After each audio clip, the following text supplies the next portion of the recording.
Со детски џагори песнички символично беше одбележан стартот на новата учебна година и во детските градинки. Насмејани и среќни детски лица, но имаше и такви, на кои разделбата со родителите беше причина за солзи во очите. Денес во двете штипски градинки тргна околу 1500 дечиња.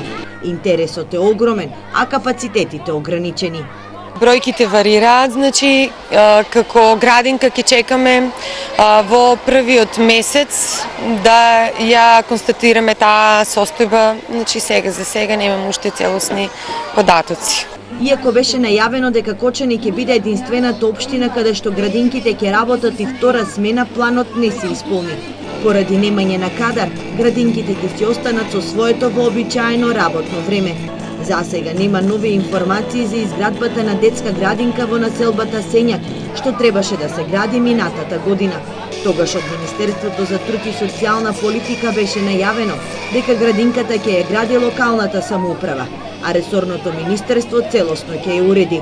Градинката, за која се планираше да функционира во состав на веќе постоечката Вера Церивири Трина, требаше секојдневно да згрижува околу 200 дечиња.